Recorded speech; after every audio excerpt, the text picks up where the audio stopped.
சுவாமி அறையில மொழிகி புதுசா கோலம் போடணும், சுவாமி அறையில தீபம் ஏற்றி வைக்கணும். இதெல்லாம் ஸ்திரீ தர்மம்னு பேரு. இதெல்லாம் செய்துட்டு அப்புறம் பர்த்தாவுக்கு என்ன பண்ண என்ன வேணும்னு கேட்கணும். அவர்களுக்கு நிறைய இருப்பா, கிருஷ்ணன் வசதியா இருக்கா, நிறைய சிநேகிதர்கள்லாம் இருக்கா, எல்லாரும் இருந்தாலும் கூட நீ ஒரு மரியாதைக்கு அவர்கிட்ட போய் கேட்கணும். நான் ஏதாவது பண்ணட்டுமா அப்படின்னு கேட்கணும். நீ அந்த வார்த்தையை கேட்டாலே சந்தோஷப்படுவ. யார் வந்தாலும் வாங்குவோன்னு கூப்பிடணும், ஆசனம் கொடுக்கணும், உட்காருங்கோன்னு சொல்லணும், சௌக்கியமா இருக்கீங்களான்னு கேட்கணும். இது எந்த கிரகத்துல இருக்கோ அந்த கிரகத்துல தாரித்திரியமே வராது, பஞ்சமே வராது, ஐஸ்வர்யம் எப்பவும் நிறைஞ்சு இருக்கும். அது மாதிரி உள்ள இடத்துலதான் மந்திர சக்தி நிறைஞ்சு இருக்கும். மந்திர சக்தி எங்க இருக்கோ அங்கதான் பகவான் இருக்காரு. நீ அது மாதிரி உன்னை மாத்திக்கணும் அப்படின்னு திரௌபதி அவ்வளவு அழகா சத்யபாமாவுக்கு ஸ்திரீ தர்மத்தை சொல்றாங்க. ஸ்திரீகளுடைய தர்மம் இதெல்லாம். காலம்பர சாயங்காலம் கோலம் போடுறது, சுவாமி கிட்ட தீபம் ஏற்றி வைக்கிறது, பூஜைக்கு எல்லாம் எடுத்து வைக்கணும், துணி துவச்சி சாப்பிட்றதுக்கு முன்னாடி துணி துவச்சி காய போகணும், சாப்பிட்ற பொழுது துணி கிடக்கப்படாது, ஈர துணி கிடக்கப்படாது. ஸ்ராத்த தண்ணிக்கு மாத்திரம்னா பிராமணா சாப்பிட்ற வரைக்கும் ஈர துணி காய போடாமல் இருக்கணும். பாக்கி நாளெல்லாம் நாம் சாப்பிட்றதுக்கு முன்னாடியே ஈர துணியை பொழிஞ்சு காய போடணும். ஈர துணியை காய போட்ட அப்புறம் தான் போஜனம் பண்ணணும். அதே போல கணவர் சாப்பிட்ட அப்புறம் தான் மனைவி சாப்பிடணும். ஏன் அப்படின்னா அதுல ஒரு சூக்ஷம் இருக்கு. என்னன்னா அன்னம் சுத்தி பண்ண அப்புறம் போஜனம் பண்ணணும்னு சாப்பிடணும். அன்னம் எப்ப சுத்தி ஆறுது, சுத்தமாறுது அப்படின்னா பரிசேச்சனம் பண்றதுனால அன்ன சுத்தி ஏற்படும். பரிசேச்சனம்னு இலையில எல்லாம் வச்ச பிறகு, அன்னத்துல நெய் விட்ட பிறகு கையில ஜனம் எடுத்துட்டு அப்படி 3 தடவை சுத்தறது. அப்புறம் புரோஷனம் பண்ணி இந்த பிராணாபுதிகள்னு பண்ணணும். இந்த பிராணாபுதிகள்னு பிராணாய ஸ்வாஹா, அபானாய ஸ்வாஹா, வியானாய ஸ்வாஹா, உதானாய ஸ்வாஹா, சமானாய ஸ்வாஹா, பிரம்மணே ஸ்வாஹா. இந்த 6 தான் பிராணாபுதிகள்னு பேர். இந்த பிராணாபுதிகள் எப்படி பண்ணணும் அப்படிங்கிறதுக்கு நியமங்கள் நிறைய இருக்கு. அதாவது முதல்ல தடவை எடுத்துக்கிற பொழுது கட்ட விரல், ஆள்காட்டி விரல், நடுவிரல், இது 3 நாள முதல்ல எடுத்துக்கணும். 2வது கட்ட விரல், நடுவிரல், மோதிர விரல், இது 3 நாள 2வது. 3வது கட்ட விரல், மோதிர விரல், சுண்டு விரல், இதனால 3வது. 4வது மோதிர விரல், சுண்டு விரல், கட்ட விரலோட நடுவிரலையும் சேர்த்துக்கணும். 5வது ஆள்காட்டி விரலையும் சேர்த்துக்கணும். 6வது 5 விரல்னாலையும் எடுத்துக்கணும். இப்படி பிராணாபுதி பண்ணணும். இப்படி பிராணாபுதி பண்ணினால் அத்தனை ஜீவராசிகளுக்கும் பசி அடங்கிறது அப்படின்னு. ஏன்னா பிராணாக்னிஹோத்திரம்னு பேர். அது அக்னிஹோத்திரத்துக்கு ஸ்தானமாக இந்த பிராணாபுதிய சொல்லியிருக்காரு. இது இப்படி பண்ண வேண்டியது புருஷாளு. ஏன்னா காயத்ரி மந்திரம் யாருக்கு உபதேசம் ஆயிருக்கோ அவதான் இந்த பரிசேதனம்ங்கிறத பண்ண முடியும். அது ஸ்திரீகளுக்கு இல்லை. அதனால புருஷால் காயத்ரி ஜபம் பண்ணதுனால அவர்கள் பரிசேதனம் பண்ணி அந்த அன்னத்தை சாப்பிட்டதுனால அவர்கள் சாப்பிட்ட மிச்சம் அன்னம் அவ்வளவுமே பரிசேதனம் பண்ண அன்னமாக ஆறுது அப்படின்னு புராணம் சொல்றது. ஆகையினாலதான் புருஷர்கள் சாப்பிட்ட அப்புறம் ஸ்திரீகள் சாப்பிடுறது, புருஷர்களுக்கு அப்புறம் ஸ்திரீகள் சாப்பிடுறதுன்னு ஏதோ அடிமை அப்படின்னு அர்த்தம் இல்லை. அதுல தர்ம சூக்ஷம் இருக்கு. ஏன்னா இவர்கள் முதல்ல பரிசேதனம் பண்ணிடுறாங்க. பரிசேதனம் பண்ணினால் அவ்வளவு அன்னமுமே அந்த காயத்ரி மந்திரம் சொல்லி சுத்தம் பண்ணத அன்னமாக ஆறதுனால அதற்கு அப்புறம் பெண்கள் சாப்பிடுறது அப்படின்னு இருக்கு. அது மாதிரி கிருஷ்ணன் சாப்பிடுற வரைக்கும் நீ காத்துட்டு இருக்கணும். எங்கேயாவது வெளியில போயிட்டு லேட்டா வருவார், அது வரைக்கும் நீ காத்துட்டு இருந்து நீ அதுக்கப்புறம் சாப்பிடணும் அப்படின்னா. அப்போ அவர் 2:30 மணிக்குலாம் வருவார், அது வரைக்கும் எனக்கு பசிக்குமே அப்படின்னா அவர் பசிக்கும், இன்னும் பொறுத்துக்கணும். பொறுத்து அப்படிலாம் பண்ணாதான் பகவானுக்கு பிடிக்கும். பகவானுக்கு அவரவர்களுடைய கடமை அப்படின்னா ரொம்ப பிடிக்கும் பகவானுக்கு. அது மாதிரி நீ பண்ண, இது மாதிரி நீ இந்த ஸ்ரீ தர்மத்தை நீ கடைபிடிச்சேனால் பகவானுக்கு உன்னை ரொம்ப பிடிக்கும். அப்புறம் பாரு, ருக்மிணியே கூப்பிட மாட்டேன், எப்போதுமே சத்யபாமாவே தான் கூப்பிடுவார், நீயே பார்க்கலாம் அப்படின்னு நிறைய ஸ்ரீ தர்மத்தை சொல்றார். அவ்வளவையும் கேட்டுண்டா சத்யபாமா. கேட்டுட்டு நீ இதெல்லாம் எங்க கத்துண்ட அப்படின்னு கேட்கிற. இவ்வளவு சொல்றீங்க, இதெல்லாம் உனக்கு யார் சொல்லிக் கொடுத்தா, நீ எங்க கத்துண்ட அப்படின்னா. அப்போ இல்ல, எனக்கு சின்ன வயசுல இருந்தே எங்க ஆத்துல இப்படிதான் வழக்கம், நான் சின்ன குழந்தையில இருந்தே எங்க அப்பா மேல சொல்லி கொடுத்துருக்க, நான் அப்படியே பண்றதுனாலதான் தர்மபுத்திரர் பாக்கி பாண்டவாருக்கெல்லாம் என்ன ரொம்ப பிடிக்கிறது, நான் எப்படி அவருடைய மனசு நோகாம அவ என்ன நினைக்கிறாளோ அதன்படி நான் நடந்துப்பேன் அதனால அவ என்கிட்ட எப்பொழுதும் பிரியமா இருக்கா அப்படின்னு சொன்னான். நீயும் அது மாதிரி இருக்க பாரு. சரி, நானும் அது மாதிரி இருக்கேன் அப்படின்னு சத்யபாமா சொன்ன. அப்படி இவ பேசிட்டு இருந்தது ஒரு 2.5 மணி நேரம் ஆயிடுச்சு. அப்படி பேசின பிறகு வாசல்ல கிருஷ்ணன் பேசி முடிச்ச. சரி, நான் போயிட்டு வரேன்னு கிளம்புற பொழுது சத்யபாமான்னு கூப்பிட்டார். அப்போ சத்யபாமா வெளியில வந்த. கிளம்புவோமான கிளம்புவோம். அப்படி முதல்ல கிருஷ்ணன் பகவான் ஏறிட்டு கையை நீட்டினார். என்னன்னு கேட்டார். இல்ல ஏதாவது லேக்கியம் ஏதாவது வாங்கியிருந்தீங்கன்னா கூட இப்பவே சாப்பிடுறேன் நீங்க அப்படின்னாரு பகவான். அவ வெக்கப்பட்டா. அப்புறம் வண்டி ரசத்துல ஏற்றி கிருஷ்ணன் அடிச்சுன்னு போனார்னு இந்த ஸ்ரீ தர்மத்தை இந்த மகாபாரதம் இந்த கட்டம் ரொம்ப அழகா சொல்றது. வியாசாச்சாரியா ரொம்ப ரசிச்சு சொல்லியிருக்க மகாபாரதம். அப்படி அவ்வளவு தர்மத்தை திரௌபதி சொல்றான் சத்யபாமா. அவ்வளவும் தெரிஞ்சுக்கிறான். ஏன்னா கிருஷ்ணன் எதற்காக சத்யபாமாவை அழிச்சுன்னு வர அப்படின்னா, இவள் ஒரு பெண் நடந்துக்க வேண்டிய முறையில இல்ல, லேட்டா எழுந்திருக்கிறது, செய்ய வேண்டிய காரியத்தை செய்யறது இல்லை, அப்படி இருக்கா. இவளுக்கு யாரை விட்டு தர்மம் சொல்றதுன்னு யோஜனை பண்ணி திரௌபதி தான் இவளுக்கு சரியான ஆள் அப்படின்னு பகவான் அழிச்சுன்னு வந்திருக்க அந்த வனத்துக்கு அப்படின்னு மகாபாரதத்துல இந்த ஸ்ரீ தர்மம்ங்கிறது ரொம்ப முக்கியம். நிறைய பர்வாவில் அந்த ஸ்திரீ தர்மத்தை ரொம்ப வலியுறுத்தி சொல்லியிருக்காங்க. ஏன்னா ஸ்திரீகளால் ஆக்கவும் முடியும், அழிக்கவும் முடியும். அந்த அளவுக்கு சக்தி இருக்கு. தாசானம் புத்தி சதுர்குணாக அப்படின்னு மகாபாரதம் சொல்றது. அதாவது ஒரு புருஷனுக்கு மூளை எவ்வளவு வேகமா வேலை செய்யுமோ அதை விட 4 மடங்கு அதிகமா ஸ்திரீகளுக்கு வேலை செய்யும். மூளை வேலை செய்யும். மூளைக்கு வேகம் ஜாஸ்தி ஸ்திரீகளுக்கு. ஆகையினாலதான் சமையலை பெண்கள்கிட்ட கொடுத்துருக்காரு. சமையல் அப்படின்னா 4 பக்கம் வேலை செய்யும். சாமான் பண்றதுன்னா முதல்ல கொஞ்சம் சாமான் போடணும், அது வெடிச்சப்பறம் கொஞ்சம் சாமான் போடணும், அப்புறம் நடுவில் கொஞ்சம், கடைசியில கொஞ்சம் ஞாபகமா போடணும். முன்ன எல்லாத்தையுமே சேர்த்து அள்ளி போட்டு வச்சா அது பதார்த்தமே இல்லை, அது ஏதோ கோந்து பண்ண மாதிரி ஆயிடும். அது ரொம்ப அழகா பண்றது ஸ்திரீகளால தான் முடியுங்கிறதுனாலதான் சமையல் கிளைய ஸ்திரீகள்கிட்ட கொடுத்துருக்காங்க. அப்படி ஸ்திரீகளுக்கு ரொம்ப புத்தி சக்தி ஜாஸ்தி அப்படிங்கிறதுனாலதான் அவளுக்கு இந்த அளவுக்கு கட்டுப்பாடுகளை கொடுத்துருக்காங்க. சட்டுன்னு அவளை குறுக்கு வழியில கொண்டு போக முடியும். அப்படிங்கிறதுனால இந்த அளவுக்கு கட்டுப்பாடுகளை நம்முடைய புராணங்கள் சொல்றது. அது மாதிரி ஸ்திரீகளால் நல்லதும் நிறைய நடக்கும், ஸ்திரீகளால இடைஞ்சலும் நிறைய வரும். அப்படிங்கிறதுக்கும் இது ரெண்டுக்குமே புராணத்துல சரித்திரம் இருக்கு. அது 1 மணி நேரத்துல முடியாது.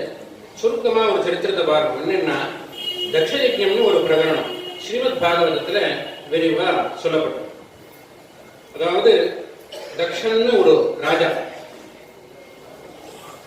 அவன் யாருன்னா தாக்ஷாயினி, பரமேஸ்வரனுடைய பத்னியான தாக்ஷாயினியனுடைய தகப்பனர். அவன் விஸ்வஜித்துன்னு ஒரு யாகம் பண்றான். சர்வஜித்துன்னு பேர். இந்த யாகத்தை ஆரம்பிச்சு பண்றான். எல்லாரையும் கூப்பிட்டுருக்கான். அத்தனை பேரும் வந்திருக்கு. அந்த தக்ஷ பிரஜாபதிக்கு கடைசி மாப்பிள்ளை யாருன்னா பரமேஸ்வரன் கடைசி மாப்பிள்ளை. தாக்ஷாயினிய கல்யாணம் பண்ணிட்டு தாக்ஷாயினிய பரமேஸ்வரனுக்கு கண்டிகாதானம் பண்ணி கொடுத்திருக்காரு தக்ஷன்.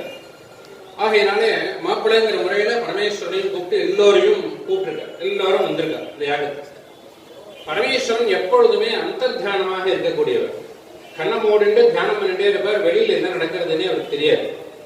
அவரும் அந்த யாகத்துக்கு வந்திருக்கார்.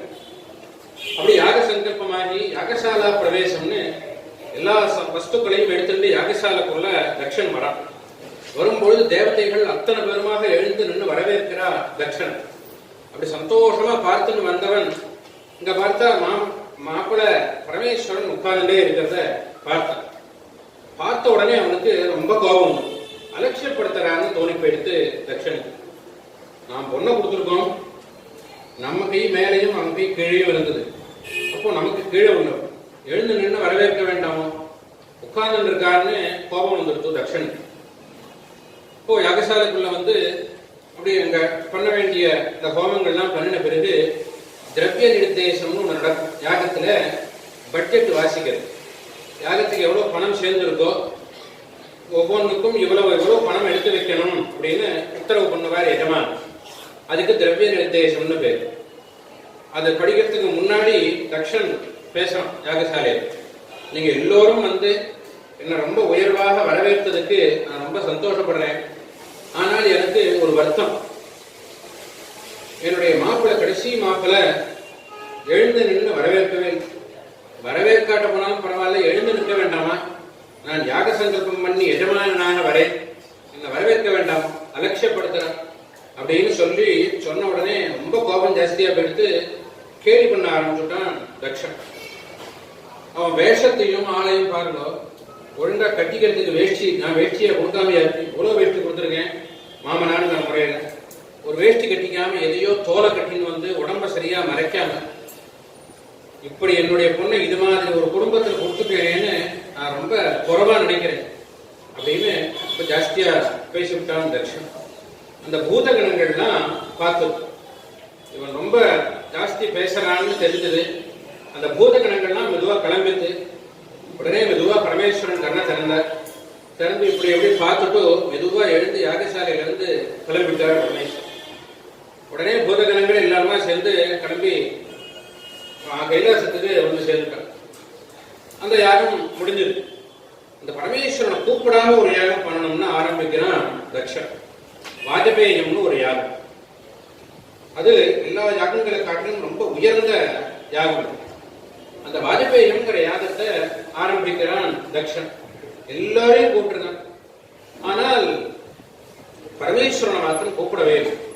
யாகத்திற்கு முக்கியமான தெய்வம் யாருன்னா பரமேஸ்வரன். பரமேஸ்வரனை கூப்பிடாமையே அந்த யாகத்தை ஆரம்பிக்கிறான். அப்போ எல்லாருமா தக்ஷன்கிட்ட போய் பரமேஸ்வரனை கூப்பிடணும்பா, பரமேஸ்வரனை அவமானப்படுத்தப்படாது, நீ கூப்பிடு அப்படின்னு எல்லாருமா சொல்றாங்க. நான் கூப்பிடுறதானே இல்லை, யாகம் நடக்கட்டும் அப்படின்னா துஷ்டர், அவன்கிட்ட ஓரளவுக்கு மேல சொல்ல முடியும். சத்தான எல்லாருமா சேர்ந்து அந்த யாகத்தை நடத்துறாங்க. இந்த யாகம் நடக்கிறது. இது மாதிரி தகப்பனார் யாகம் பண்றாருன்னு தாக்ஷாயணிக்கு காது விழுது. எப்படின்னா வாசல்ல சரசலான சத்தம் கேட்கிறது. வந்து பார்த்தா கூட்டம் கூட்டமாக தேவதைகள்லாம் போறாங்க. நீங்க என்ன எங்க போறேன், எல்லாரும் சௌக்கியம்தான், எங்க நோக்கி போயிட்டு இருக்கேன்னு கேட்டார்.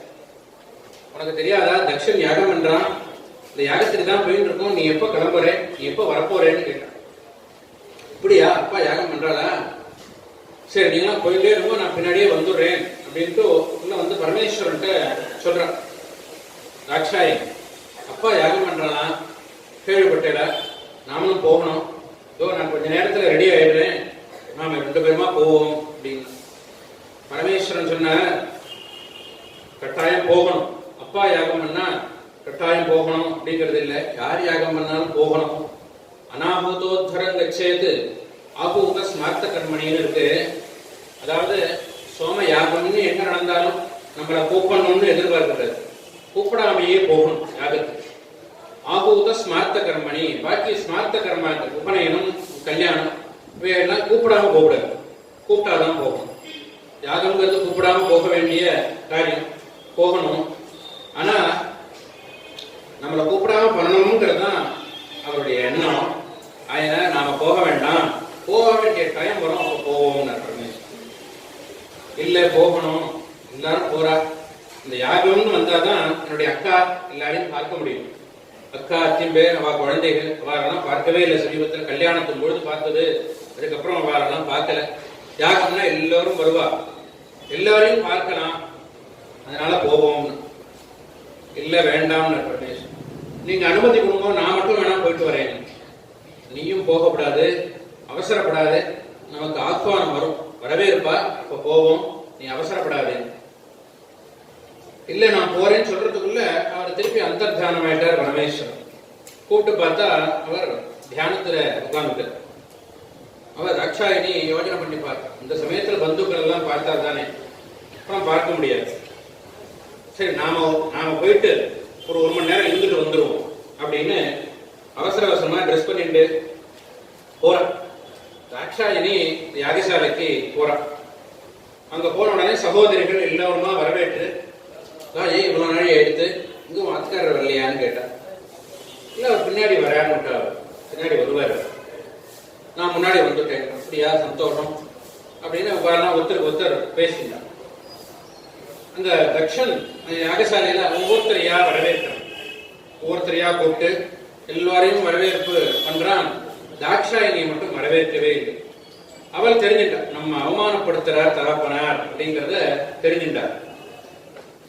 நேரா தகப்பனார்கிட்ட போன, அப்பா கூப்பிட்டேன், அவன் திரும்பவே இல்லை. என் மேல உங்களுக்கு என்ன கோபம் அப்படின்னு கேட்டான். அப்பவும் அவன் பேசவே இல்லை. இப்போ தாயார் ஒன்றும் இல்லை, கூப்பிட ஒண்ணுதானா, மறந்து போயிடுது, நீதான் வந்திய சந்தோஷமான சமாதானம் சொல்றா தாயார். இல்லை இல்லை அப்பா வான்னு சொல்லவே இல்லையே அப்படின்னு கேட்டார். இப்போ தக்ஷன், நான் உன்னை கூப்பிடவே இல்லையே, நீ எப்படி வந்தேன்னு எடுத்த உடனே அவளுக்கு ரொம்ப அவமானமா போயிடுது. அவள் பிசாம இருந்தா. எங்க பண்டாரத்தையும் கூப்பிட்டு வந்துட்டியா அப்படின்னு கேட்டான். தக்ஷன் கேட்ட உடனே ரொம்ப கோபம் வந்துடுத்து. தாக்ஷாயினி ரொம்ப கோபிச்சுண்டா தகப்பனாருன்னு பார்க்காங்க. இப்ப என்ன அப்படி சொல்ற, நீங்க அப்படி சொல்லலாமா?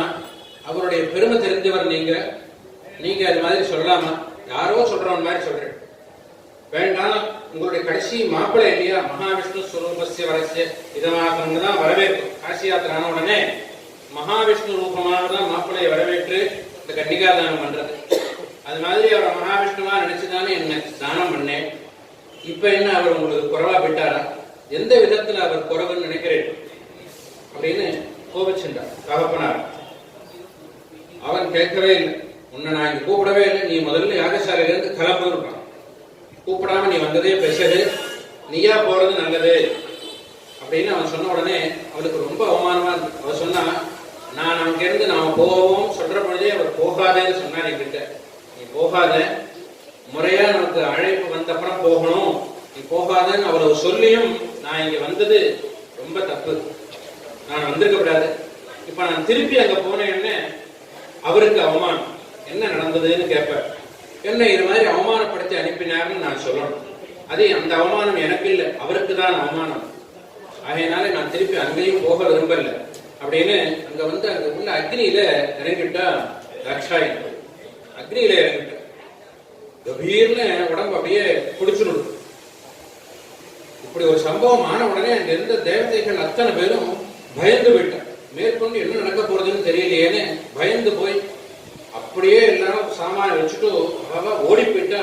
இங்க இருந்த அத்தனை பேரும் ஓடி போயிட்டு, ஓடி போனா வாசலை கேட்டு சாத்துறான் தக்ஷன். இங்க எல்லாரும் எங்க ஓடுற, யாகத்தை முடிக்காம ஒருத்தரும் வெளியில போகக்கூடாது அப்படின்னு கேட்ட சாத்துனா கேட்க முடியாது. எல்லோரும் யாகசாலையிலேயே போய் ஒவ்வொருத்தரும் ஒவ்வொரு மூலையில ஒளிஞ்சிட்டார். அத்தனை பேரும் வந்திருக்கா. இந்திரன், சூரியன், சந்திரன், அக்னி, அத்தனை தேவதைகளும் வந்திருக்கா. பிதர்கள் வந்திருக்கா, மகரிஷிகள் வந்திருக்கா. எல்லோருமாக வெளியில போக முடியல, ஒவ்வொரு இடங்கள்ல போய் ஒளிஞ்சிட்டா எல்லாருமா. இந்த மாதிரி நடந்ததுன்னு பரமேஸ்வரனுக்கு தெரிஞ்சது. உடனே ரொம்ப கோபத்தோடு கண்ணை திறந்து அந்த பூதகணங்களை பார்த்த.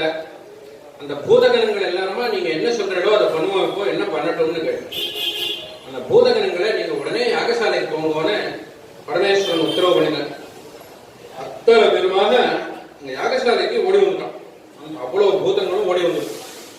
அப்படி ஓடி வந்து யாகசாலை உள்ள நுழையும் போது யாகசாலையை பிரிச்சுட்டே உள்ள வராங்க எல்லாருமா. யாகசாலையை பிரிச்சு அடிச்சு அங்க இருக்கிற சாமான்கள் எல்லாம் எடுத்து வீசி பண்ணினான். அங்கங்க ஒளிஞ்சிட்டு இருந்த தேவதைகள்லாம் வெளியில எழுந்து ஓடி வர. அப்படி ஓடி வரும்போது ஒருத்தரையும் விடப்படாதுன்னு என்ன பண்ணினா, முதல்ல நேரம் அக்னி ஓடி வந்தார். முதல்ல அந்த அக்னி வர்றதை பார்த்த உடனே அந்த பூதம் என்ன பண்ணினா, கன்னத்துல ஓங்கி ஒரு அறை விட்டார். பேயரே அடிச்ச வேகத்துல காது போயிடுத்து அக்னி. சூரியன் வந்தார். மூஞ்சியில ஒரு அடி விட்ட உடனே பல்லு பூரா உதிர்ந்து போயிடுத்து சூரியன். சந்திரனுக்கு தலையில ஓங்கி குட்டினர், அளவு சின்னதாக போயிட்டான் சந்திரன். அப்படி பித்திருக்கள்லாம் வந்தார். பித்திருக்கள்லாம் வந்த உடனே பித்திருக்களுடைய உடம்ப பிடிச்சிட்டு கிருகிருன்னு சுத்தி நாலா பக்கமும் வீசி எரிஞ்சார் பூதகணங்கள்.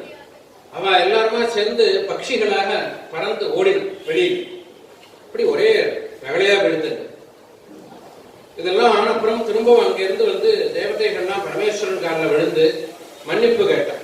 நாங்க எவ்வளவோ சொல்லியும் அவன் கேட்கல, இப்படி ஒரு தப்பு நடந்து போயிடுது, என்ன பண்றதுன்னு தெரியல அப்படின்னு கேட்டான். அப்போ பரமேஸ்வரன் அதற்கு உபாயம் சொல்றான். அந்த யாகத்தை எப்படி முடிக்கணும் அப்படிங்கிறதுக்கு பரமேஸ்வரன் வழி சொல்லி அதன்படி அந்த யாகத்தை பூர்த்தி பண்ணினான். ஆரப்தம் கர்ம அவசியம் சமாபனி. ஒரு கர்மாவை ஆரம்பிச்சாச்சுன்னா பாதியில நிறுத்தப்படாது, பண்ணிதான் முடிக்கணும். ஆகையினால நீங்க ஆரம்பிச்ச காரியம் பாதியில் நிற்கிறது, அதை பண்ணி முடிஞ்சோன்னு பரமேஸ்வரன் அதற்கு உபாயம் சொல்லி முடிச்சார். அப்படி இவ்வளவும் நடந்தது. தாக்ஷாயினியினால இவ்வளவு நடந்தது. அதுக்கப்புறம் அந்த தேகத்தை உடம்புல போட்டு சுத்துறார் பரமேஸ்வரன். அப்படி சுத்தி அங்கங்க 54 இடங்கள்ல விழுந்ததுதான் சக்தி பீடம்னு நீங்க சொல்றோம். அந்த தேகம் 14 இடத்துல சிதறி விழுந்தது. அம்பாருடைய தேகம் ஒவ்வொரு இடங்கள்லயும் ஒவ்வொரு அங்கம் விழுந்தது அப்படின்னா அந்த சக்தி பீடம்னு அங்கங்க ஆதிசங்கரர் அம்பாள் பிரதிஷ்டை பண்ணி பூஜை இன்னைக்கு வரைக்கும் நடந்து வருது. அப்படி இந்த தக்ஷ யஜ்ஞத்துல இவ்வளவு ஏற்பட்டதுக்கு தாக்ஷாயணியருடைய கோபம் காரணமாக போச்சு. ஆகையினாலதான் நாம் அக்னியை உத்தேசிச்சு எங்க யாகம் பண்ணினாலும் இறஞ்சி மந்திரம் சொல்லி யாகம் பண்ணணும். ஏன்னா அவருக்கு காது கேட்காரு, அந்த அடிச்ச அடியில காது போயிடுது அக்னிக்குங்கிறதுனாலதான் அக்னிக்கு ஹோமம் பண்ற பொழுது அக்னியை சத்தம் போட்டு மந்திரம் சொல்லி ஹோமம் பண்றது. அதே போல சூரியனுக்கு சூரியனுக்கு பல்லு கிடையாது. ஆகையினாலதான் ஞாயிற்றுக்கிழமை சூரிய நமஸ்காரம் பண்ணா இளநீர் தான் நைவேத்தியம் பண்றது சூரியனுக்கு. அல்லது அந்த இளநீர்ல உள்ள வழுக்கைன்னு பேர் வழவழான்னு இருக்கும், அதுதான் சூரியனுக்கு ரொம்ப பிரீத்தி. அல்லது கோதுமை ரவா கஞ்சி, ஏன்னா பல்லு இல்லாதவா என்ன சாப்பிடுவாரோ அதுதான் சூரியனுக்கு நிவேதனம். என்ன பல்லு கிடையாது சூரியனுக்கு அப்படின்னு. இந்த பட்சிகளா பறந்து ஓடினா பித்திருக்கள் நாயினால்தான் காக்காக்கு சாதம் போடுறதுன்னு பேர். காக்கா யார பித்திருக்கள்னா அங்க பறந்து ஓடி போய் மறைஞ்சின்ற பித்திருக்கள்லாங்கிறதுனால பித்தர்களுக்கு என்ன பண்ணினாலும் அந்த பாக்கியை காக்காய்க்கு கொண்டு போய் வைக்கிறது அப்படின்னு புராணம் நமக்கு வகுத்து கொடுத்தது. அப்படி இந்த தக்ஷ யஜ்ஞத்துலதான் இவ்வளவும் நடந்தது.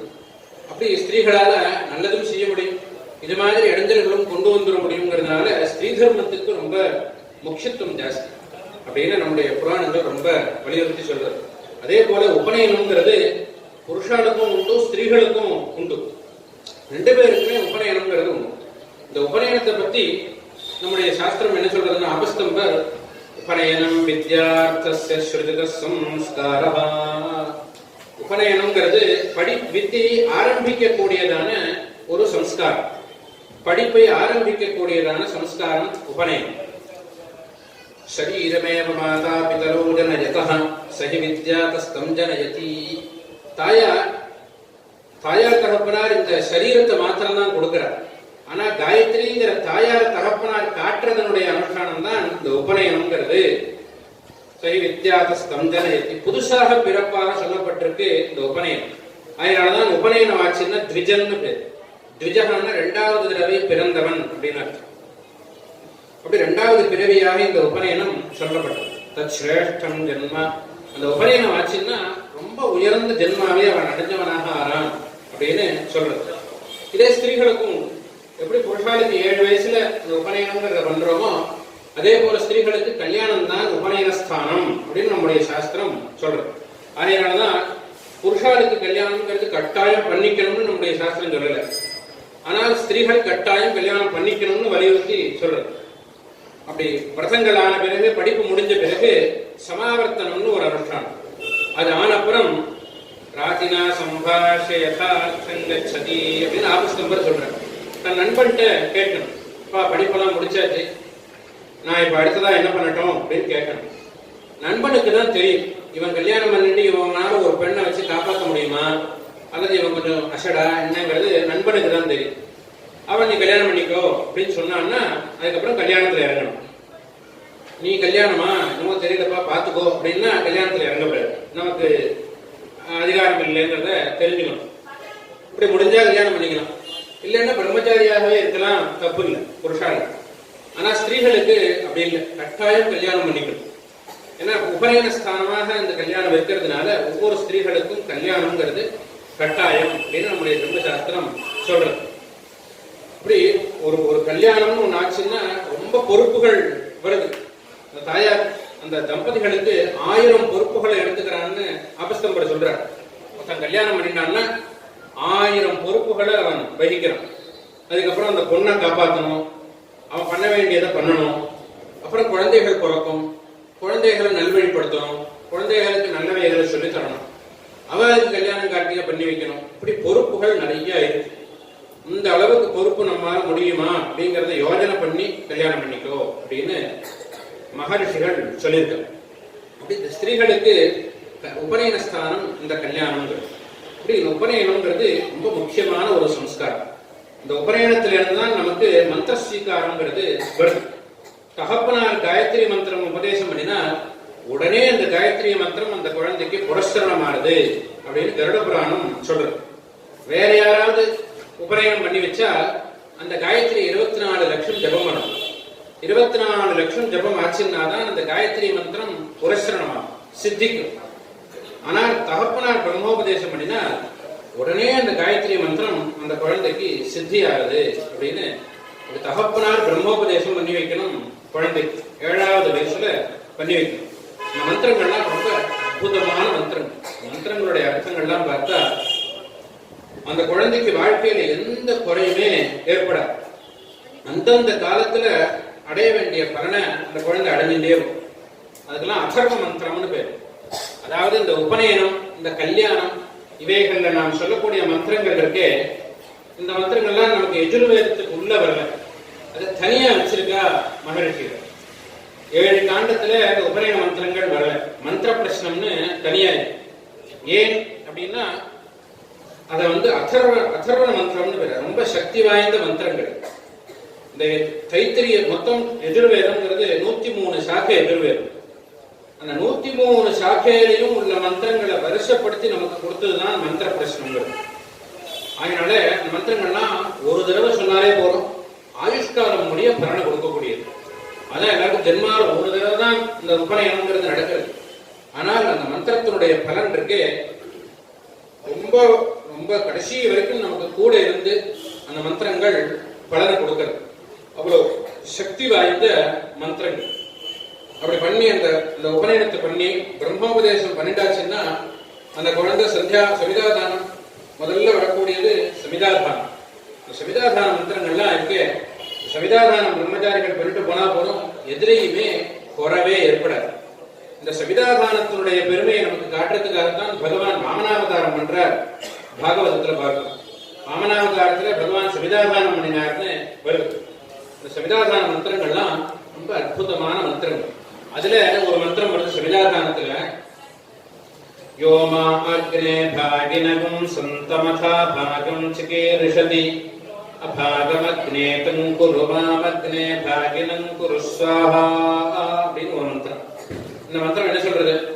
ஹே அக்னே, யோமா அக்னே பாகினகம் சந்தம், எனக்குன்னு இந்த உலகத்துல வஸ்துக்களை ஈஸ்வரன் சிருஷ்டி பண்ணிருக்க. நான் வச்சுக்கிறதுக்கு என்ன சேர்ந்தது எனக்குன்னு வஸ்துக்கள் இந்த உலகத்துல இருக்கு. அது பணமாக இருக்கலாம், உத்தியோகமா இருக்கலாம், பெண்ணாக இருக்கலாம், குழந்தைகளா இருக்கலாம், எதுவா இருந்தாலும் எனக்குன்னு இந்த உலகத்துல இருக்கு. அச்சா பாகம் சிகீர்ஷதி, அது இன்னொருத்தர் இடத்துல இருக்கு, இப்போ என்கிட்ட இல்ல. அபாகமக்னே தங்குரு, அது யார்கிட்ட இருக்கோ அவள்கிட்ட இருந்து அதை வாங்கி மாமக்னே பாகினங்குரு, என்ன சேர்ந்ததாக பண்ணத. எனக்குன்னு ஒரு படிப்பு இருக்கு இந்த உலகத்துல, அந்த படிப்பை என்கிட்ட கொண்டு வந்து கொடு. எனக்குன்னு ஒரு உத்தியோகம் இருக்கு, அந்த உத்தியோகத்தை என்கிட்ட கொடு.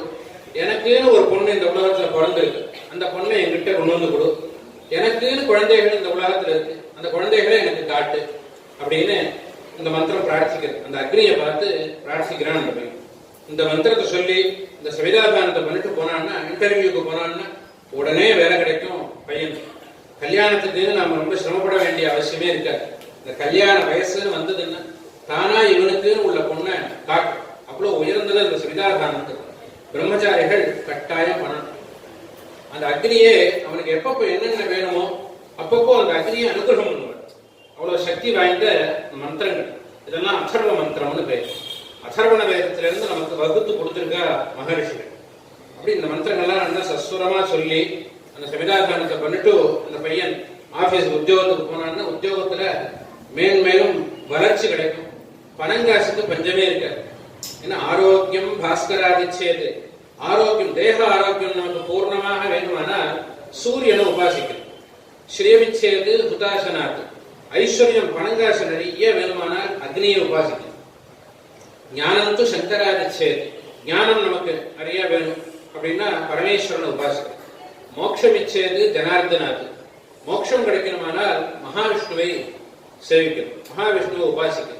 இது நாளையுமே உபாசிக்கிறான் ஒவ்வொரு பிரம்மச்சாரியும். சந்தியாவந்தனத்திலையும் சவிதாதானத்திலையும் சூரியோபாசனம்னு வருது, சவிதாதானத்துல அக்னிபாசனம்னு வருது. இந்த உபஸ்தானத்துல பரமேஸ்வரனை உபாசிக்கிறான், மகாவிஷ்ணுவை தியானம் பண்றான். இது நாலுமே அவன் பிரம்மச்சாரியில இருந்து பண்றதுனால இது நாலுக்குமே அவனுக்கு குறவே ஏற்படாது. ஆரோக்கியத்துக்கு குறவு ஏற்படாது, பணங்காசுக்கு பஞ்சமே இருக்காது. அதே போல ஞானம் படிப்பு நன்னா வரும், மோட்சம் வரைக்கும் கொண்டு போய் விடுறது இந்த மந்திரங்கள்ல. இதை பண்ணிட்டே வந்தான்னா அவனுக்கு ரொம்ப மேலும் மேலும் நல்ல வளர்ச்சி கிடைக்கிறது. இப்படி அற்புதமான மந்திரங்கள் ஒவ்வொரு மந்திரங்கள். அப்படி உபநயனத்தினுடைய பெருமைகளை நிறைய வேத மந்திரம் நிறைய காட்டுறது. அதே போல புராணங்களும் நிறைய சொல்றது. இந்த உபநயனம் வரைக்கும் இந்த குழந்தைக்கு ஒன்றும் கட்டுப்பாடுகளே கிடையாது. காமச்சார வாதபக்ஷாகான இந்த உபநயனம் வரைக்கும் அந்த குழந்தை சௌரியப்படி இருக்கலாம். அதாவது நினைச்ச போது நினைச்ச இடத்துக்கு போகலாம், நினைச்ச போது நினைச்ச வார்த்தை பேசலாம், நினைச்ச பசிக்கிற பொழுதெல்லாம் சாப்பிடலாம். இந்த உபநயனம்ங்கிறது ஆயிடுச்சுன்னா இது மூணுமே கட்டுப்பாடு. நினைச்ச போது நினைச்ச இடத்துக்கு போகக்கூடாது, சந்தியா காலத்துல ஒரே இடத்துல இருக்கணும், எல்லா இடங்களுக்கும் போகக்கூடாது, ஸ்திரீகள்கிட்ட பேசக்கூடாது. அதே போல சந்தியா காலங்கள்ல போஜனம் பண்ணக்கூடாது. ஒரு நாளைக்கு 2 வேளை தான் போஜனம் பண்ணணும். எப்பப்பெல்லாம் பசிக்கிறதோ அப்பெல்லாம் சாப்பிடக்கூடாது. அப்படி இந்த கட்டுப்பாடுகள்லாம் உபநயனம் ஆச்சுன்னா இந்த குழந்தைக்கு இந்த கட்டுப்பாடுகள் வருது. அது வரைக்கும் கட்டுப்பாடுகள் கிடையாது. ஏன்னா இந்த பிரம்மச்சரிய நியமம்ங்கிறது ரொம்ப முக்கியம், ரொம்ப கஷ்டமும் போடும். ஆகையினால்தான் இந்த வடக்கையெல்லாம் என்ன பண்ற வழக்கம், கர்நாடகா இந்த வடக்கையெல்லாம் என்ன பண்ணுவான்னு கேட்டா உபநயனம் பண்ணுவா.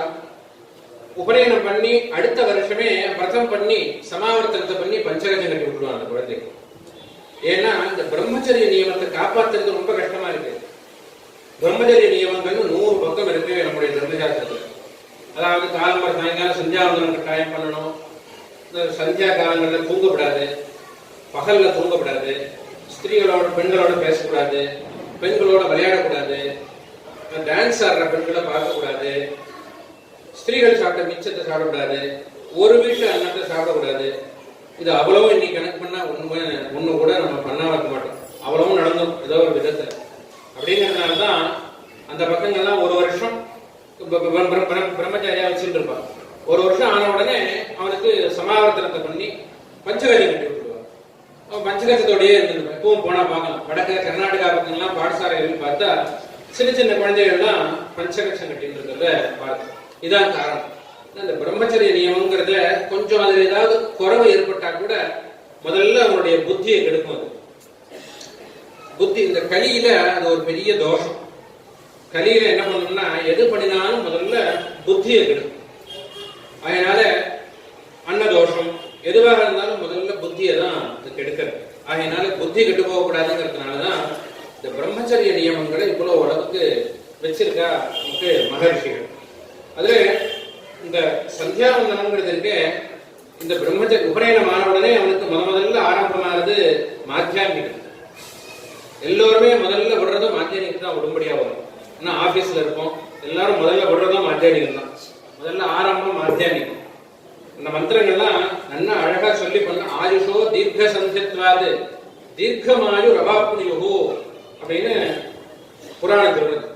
அதாவது மகர்ஷிகள்லாம் பார்த்தா ரொம்ப ஆயுஷ் காலம் இருந்தா அப்படின்னு சரித்திரங்கள்லாம் பார்க்கணும். புராணங்கள்ல பார்த்தா இவ்வளவு வயசு மகர்ஷிகள்லாம் இருந்தாங்கிறதுக்கு என்ன காரணம் அப்படின்னா ஏதாவது மந்திர சக்தி வச்சுட்டு இருந்தாரா, அல்லது ஏதாவது மருந்து இருந்து சாப்பிடணும், மூலிகை சாப்பிடணும் வாழ்ந்தாளா அப்படின்னா ஒண்ணுமே கிடையாது.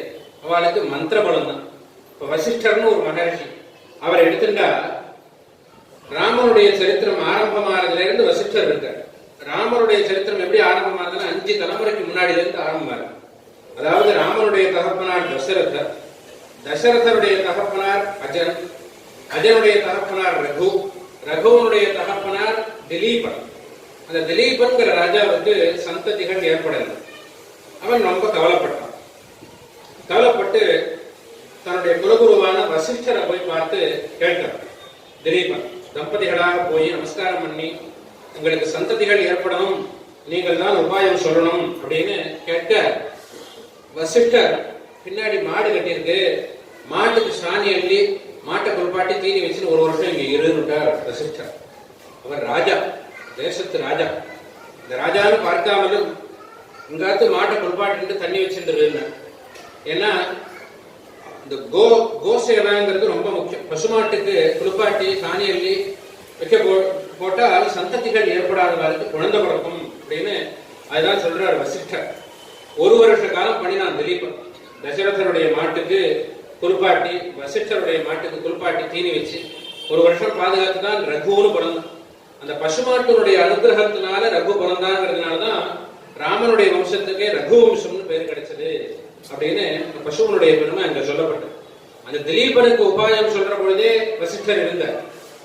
அதற்கப்புறம் அவனுக்கு ரகு பிறந்து, ரகுவுக்கு அஜன் பிறந்து, அஜனுக்கு தசரதன் பிறந்து, தசரதனுக்கு ராமன் பிறக்கிற பொழுதும் வசிஷ்டர் இருக்கார். அப்படின்னு 5 தலைமுறை. ஒரு தலைமுறை 30 வருஷம்னு வச்சா கூட 5 தலைமுறை 180 வருஷம். 180 வருஷம் வசிஷ்டர் இருந்தார். அப்படின்னா அவர் என்ன மருந்து சாப்பிட்டு இருந்தார்? என்ன ஒரு மருந்தும் கிடையாது. ஆயுஷோ தீர்க்க சந்தியத்வா. இந்த சந்தியாவந்தனம் இருக்கே, சந்தியாவந்தனத்தை நாம் எவ்வளவு நேரம் பண்றோமோ அவ்வளவு நேரம் நமக்கு ஆயுஷ் விருத்தியா இருக்கு. எத்தனை நாள் நாம் சந்தியாவந்தனத்துல டயத்தை செலவழிக்கிறோம் அத்தனை காலம் நமக்கு ஆயுஷ் விருத்தியாகுதுன்னு புராணம் சொல்லுது. அதுதான் மகரிஷிகளுக்கு பலம். என்ன பண்ணுவானா, மணி பார்த்துட்டே இருக்கும். இந்த சந்தியா காலம் வந்த உடனே மௌனமா இருக்கும். சந்தியா காலத்துல பேசக்கூடாதுன்னு சாஸ்திரம். மௌனமா இருக்கணும். அப்படி மௌனமா சந்தியாவந்தனத்தை ஆரம்பிச்சிடுவோம். சூரியன் இருக்கிற பொழுதே சந்தியாவந்தனத்தை ஆரம்பிச்சு நட்சத்திரோதயமான வரைக்கும் ஜபம் பண்றது காயத்ரி. நட்சத்திரோதயமான பிறகு இந்த சந்தியாவந்தனத்தை முடிக்கிறது. அதே போலதான் ஸ்திரீகளும் அந்த சூரியன் இருக்கிற பொழுதே சுவாமி கிட்ட தீபம் ஏற்றணும். ஏற்றிட்டு சுவாமி சன்னிதியிலேயே ஸ்லோகங்கள் சொல்றது, ஸ்தோத்திரங்கள் சொல்றது, நட்சத்திரோதயமான வரைக்கும் மௌனமா இருக்கணும், பேசக்கூடாது. அந்த சந்தியா காலங்கள்ல பேசாம இருக்கிறது மனோபலத்தை கொடுக்கறது, மனோதைரியத்தை கொடுக்கறதுன்னு புராணம் சொல்றது. அதுதான் மகர்ஷிகளுக்கு பலம். அப்படி தீர்க்கமாக சந்தியாவந்தனம் பண்ணதுனாலதான் ரொம்ப காலம் ஆயுஷோட இருந்தா மகர்ஷிகள் அப்படின்னு புராணம் சொல்றது. அதே போல இந்த யுகங்கள் 4 இருக்கு. கிருதயுகம், திரேதா யுகம், துவாபர யுகம், கலியுகம்னு 4 யுகம். ஒவ்வொரு யுகங்கள்லேயும் ஒவ்வொரு இடத்துல பிராணன் இருக்கு. கிருதயுகத்துல எலும்புல பிராணன் இருக்கு. திரேதா யுகத்துல நரம்புல பிராணன் இருக்கு. துவாபர யுகத்துல ரத்தத்துல உயிர் இருக்கு. கலியுகத்துல அன்னத்துல உயிர் இருக்கு அப்படின்னு தர்மசாஸ்திரம் சொல்றது. கிருதயுகத்துல எலும்புல உயிர் இருக்குன்னா சாப்பிடாம இருந்தாலும் என்ன இருந்தாலும் பிராணன் போகாது. எலும்பு உடைஞ்சாலே தவிர உயிர் போகாது. அப்படி இருந்தது கிருதயுகத்தில். அதே போல திரேதா யுகத்துல நரம்பு கட்டானாதான் பிராணம் போகும். வேற சாப்பிடணுங்கிற அவசியம் இல்லை. அப்ப அப்படியே இருந்துட்டே இருக்கும், தபஸ் பண்ணிட்டு இருந்துட்டே இருக்கும். இந்த நரம்பு கட்டாகாம இருந்தா உயிர் போகாது. அது மாதிரி ஸ்திதியில தான் இந்த ததீஜிங்கிற மகர்ஷி வஜ்ராயுதமாக தன்னுடைய எலும்பை எடுத்து கொடுத்தார். ததீஜி மகர்ஷி திரேதாயுகத்துல அவர் எலும்பை கொடுத்தாலும் அவருக்கு உயிர் போகல. காரணம் என்னன்னு, நரம்புல உயிர் இருக்கிறது. ஆகையினால எலும்பு எடுத்து கொடுத்ததுக்கும் உயிரோட இருந்தார் அவர் அப்படின்னு பார்க்கிறோம் புராணம். அது மாதிரி துவாபர யுகத்துல ரத்தத்துல உயிர் இருக்கு. அதுதான் அம்பாவுடைய அவதாரங்கள்லாம் பார்த்தா ஒரு ராட்சசன் ஒருத்தர் ஒரு சொட்டு ரத்தத்திலிருந்தும் ஆவிர்பவிக்கிறான்னு தேவி மகாத்மியம் சொல்றது. அவன் அடிச்சா அவன் உடம்புல இருந்து ரத்தம் சொட்டு கீழே விழுந்ததுன்னா ரத்தத்திலிருந்து ஒரு உயிர் பிறப்பிக்கிறது. ரத்தத்திலிருந்து எப்படி பிறக்கிறான் அப்படின்னா, ரத்தத்துலதான் உயிர் ஜீவன் அப்படி பிறக்கிறான். ஒரு சொட்டு ரத்தத்திலிருந்து பிறந்து ரத்த பீஜம்னு பேர் அவனை வகம் பண்ணான்னு தேவி மகாத்மியத்துல பார்க்கிறோம். அப்படி துவாபர யுகத்துல ரத்தத்துல உயிர், கலியுகத்துல அன்னத்துலதான் உயிர். அப்படிங்கிறதுனாலதான் நான் சாப்பிடுற அன்னத்துக்கு இவ்வளவு கட்டுப்பாடுகளை சொல்லியிருக்கேன். உணவு கட்டுப்பாடுகள், இதுதான் சாப்பிடணும், இவைகளெல்லாம் சாப்பிடக்கூடாது. ஏன் சொல்றோம்னா, பிராணசக்தி குறையும். சாப்பிடக்கூடாத வஸ்துக்கள்லாம் சாப்பிட்றதுனால நமக்கு பிராணசக்தி குறையிறது, அல்பாயுசாக போகும்படியாக ஆயிடுறது. இந்த அன்ன நியமங்கள் இதெல்லாம் வச்சுக்கிறது, இந்த மந்திர சக்திகள், இவைகள்னால எவ்வளவு காலம் வேணாலும் நம்மால ஜீவிக்க முடியும் அப்படிங்கிறது தான் இந்த மனித சக்திகளுடைய பெருமை. அப்படி இவ்வளவு சக்திகளை நமக்கு கொடுக்கறது இந்த உபநயன மந்திரம். அடிப்படையாக ஒவ்வொரு குழந்தைக்கும் முதல்ல தகப்பனார் அந்த உபநயனத்தை பண்ணி வைக்கிறது. அந்த உபநயனத்தை தகப்பனார் பண்ணி வச்சு அந்த குழந்தைக்கு மந்திர சித்தியை ஏற்படுத்துறது. அதை ஏற்படுத்தியாச்சுன்னா அந்த குழந்தைக்கு தானே மந்திர சக்தி ஜபம் பண்ண வேண்டிய சக்தி வருது. அதுக்கப்புறம் காயத்ரி மந்திரத்தை அந்த குழந்தை ஜபம் பண்ணும். அந்த காயத்ரி மாத்திரசாரோபி, காயத்ரியை மாத்திரம் வச்சிருந்து எவ்வளவோ சாதிச்ச தேவதைகள் இருக்கா, எவ்வளவோ சாதிச்ச மகர்ஷிகள் இருக்கு. காயத்ரி மந்திரம் மாத்திரம் வச்சுட்டு சித்தி பண்ணியிருக்கான். அப்படி இந்த காயத்ரி மந்திரத்தை மாத்திரம் வச்சுட்டு அவன் அப்புறம் வேதம் படிக்கிறான். அவன் படிக்க வேண்டிய படிப்புகளை அதுக்கப்புறம் ஆரம்பிக்கிறான். இப்ப நம்ம தேசத்துலதான் மாறி போயிடுது. விதேசங்கள் எல்லாம் கூட படிப்பு ஆரம்பம் 7 வயசுல தான் வச்சிருக்க. ஸ்கூல்ல சேர்க்கிற வயசு 7ன்னு வச்சிருக்க. நம்ம தேசத்துலதான் பிறந்த அப்தபூர்த்தி எண்ணிக்கை குழந்தைய சேர்க்கறதுன்னு வந்துருச்சு. அப்தபூர்த்தி பொழுது நாம எதுக்கு கவலைப்படுறோமோ இல்லையோ, இந்த ஸ்கூல்ல பைசாவை கட்டி அட்மிஷன் கிடைக்கணும் அப்படின்னு கவலைப்படுறோம். அது மாதிரி ஆயிடுச்சு. அதனால அப்தபூர்த்தியில இருந்தே குழந்தை ஸ்கூலுக்கு போக ஆரம்பிச்சிடும். ஆனா படிப்பினுடைய வயசு 7 வயசு. அது மட்டும் இல்லை, இப்ப படிப்பை அவன் என்ன மாதிரி உத்தியோகத்தை பண்ணணுமோ அதுக்கு தகுந்த மாதிரி இங்க ஸ்கூல்ல சேர்க்கறதுன்னு வந்துருக்கு. அவன் விதேசத்துல வேலை பார்க்கணுங்கிற ஆசை இருந்ததுன்னா இங்க சிபிஎஸ்சியில சேர்க்கணும் அப்படின்னு ரொம்ப தொலைநோக்கு பார்க்க ரொம்ப ஜாஸ்தியா போயிடுது. அதனால அப்தபூர்த்தியில இருந்தே ஆரம்பம் ஆயிடுது. ஆனால் நம்முடைய வேதம் சொல்றது 7 வயசுல தான் அந்த குழந்தைய படிப்புல சேர்க்கணும். 7 வயசுல இருந்து சேர்த்தா அவனுக்கு புத்தி சரியானபடி வேலை செய்யும். சின்ன வயசுல அவனுக்கு நெருக்கடிகளை கொடுக்கப்படாது. கொடுத்தா மனசு ரொம்ப பாரமாக போயிடும் பையங்களுக்கு. அது மாதிரி அது ரொம்ப முக்கியமா வச்சுன்னு நம்ம சாஸ்திரமே 7 வயசு தான் படிப்புக்கு வயசுன்னு சொல்லிருக்கு. அந்த காயத்ரி மந்திரத்தை வச்சு அவ்வளவு மந்திரங்களையும் அந்த குழந்தை சித்தி பண்ணி அந்த படிப்பை வித்தியை முடிக்கணும்.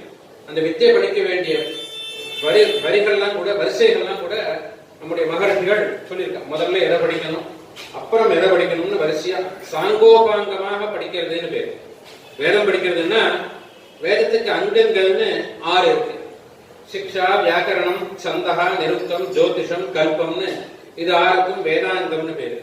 வித்யாஸ்தானம் சதுர்தசான்னு 14 வித்தியைகளை நமக்கு ரிஷிகள் கொடுத்திருக்காங்க.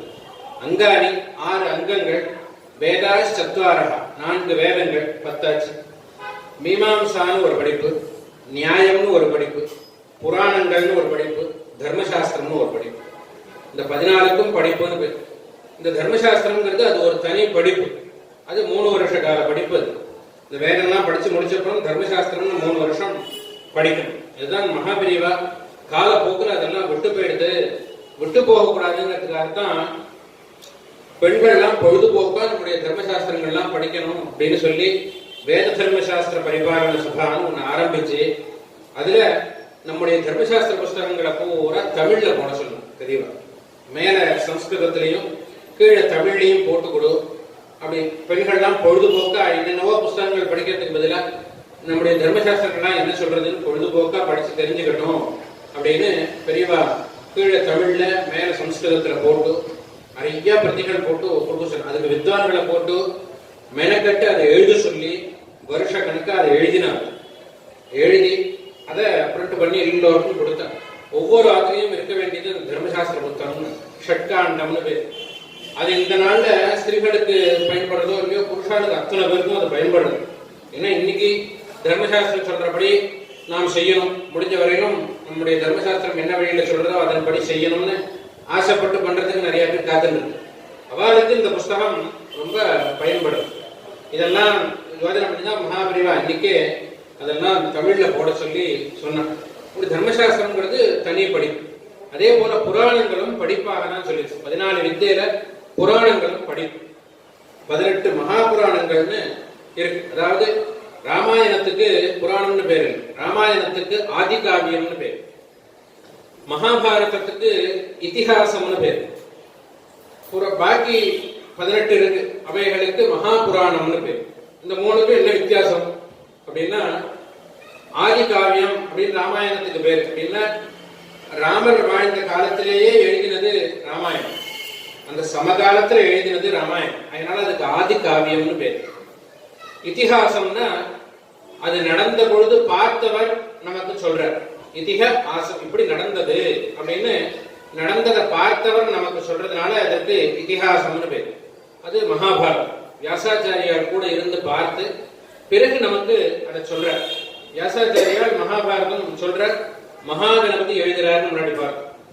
மகாகணபதி தான் என்ன மகாபாரதம் சொல்லணும்னு வியாசாச்சாரியார் ஆரம்பிக்கிற பொழுது யோஜனை பண்ணி பார்த்தா ரொம்ப ஜாஸ்தியா இருக்கு, இதை ஒருத்தரே எழுதி முடிக்க முடியாது அப்படின்னு, இது எந்த இடையூறும் இல்லாமல் இது முடியணும் அப்படின்னு நினைச்சு வியாசாச்சாரியார் மகாகணபதிய பிரார்த்தனை பண்ணினார். மகாகணபதிய நேரா வந்த உடனே என்ன விஷயம்னு, நான் இது மாதிரி மகாபாரதம் ஆரம்பிக்க போறேன், அது எந்த ஒரு இடையூறும் இல்லாமல் முடியணும் அப்படின்னு. அதுக்கு என்ன பண்ணணும்னு கேட்டார் பிள்ளையார். நான் சொல்றேன் நீங்க எழுதுங்கன்னு இருக்காரு வியாசர். பிள்ளையார் நான் சொல்லிட்டே வரேன் நீங்க எழுதுங்கன்னு. அப்போ பிள்ளையார் அப்போ ஒரு கண்டிஷன் என்ன, நான் எழுத ஆரம்பிச்சேன்னா நீங்க சொல்ல ஆரம்பிச்சா விடாம சொல்லிட்டே வரணும். நான் எழுதிண்டே, நீங்க சொல்ற வேகத்துல நான் எழுதிண்டே போவேன். நடுப்புற ஒரு இடத்துல நிறுத்தினா நான் அப்படியே வச்சுட்டு கிளம்பிடுவேன். நிறுத்தாம சொல்லணும்னு வியாசாச்சாரியார் பிள்ளையாருக்கு மூச்சு விடுறதுக்கு தனியா தும்பிக்கை தனியா வச்சிருக்காரு. அதனால அவருக்கு அது சிக்கல் இல்லை. ஆனா வியாசாச்சாரியார் மூச்சு விடணுமே நடுவுல. வியாசாச்சாரியார் யோஜனை பண்ணிட்டு அவர் சொன்னார், அப்ப இன்னொரு கண்டிஷன், நான் சொல்றேன், நான் சொல்றத சொல்ல சொல்ல எழுதிட்டே வர மட்டும் இல்ல, என்ன சொல்றேங்கிறத புரிஞ்சுட்டு எழுதணும்னா வியாசர். நான் என்ன சொல்றேன்னா அந்த அர்த்தத்தை புரிஞ்சுட்டு எழுதணும். நான் சொல்றத காதல கேட்டு எழுதிட்டே வரக்கூடாது, புரிஞ்சுட்டு எழுதணும்னா சரின்னு அப்படி சொல்ல ஆரம்பிச்சார். 1000 மொத்தம் 1,00,000 ஸ்லோகம் மகாபாரதம். 1000 ஸ்லோகத்துக்கு ஒரு தடவை முடிச்சு ஸ்லோகம்னு சொல்லியிருக்க வியாசர். முடிச்சு ஸ்லோகம்னா ரொம்ப கஷ்டமா இருக்கும். அதை வேற மாதிரி பிரிச்சாதான் அர்த்தம் சரியாகும். அப்படியே பிரிச்சா வேற மாதிரி அர்த்தம் ஆகிடும். அப்படி ஒரு ஸ்லோகத்தை சொல்றார் வியாசர். உடனே மகாபாரதத்தை கொஞ்ச நாள் யோஜனை பண்றார். அப்போ இவர் ஆஸ்வாசப்படுத்தி மூச்சு கொடுத்துருக்கார். அப்படி எழுதியிருக்க மகாபாரதத்தை வியாசர்.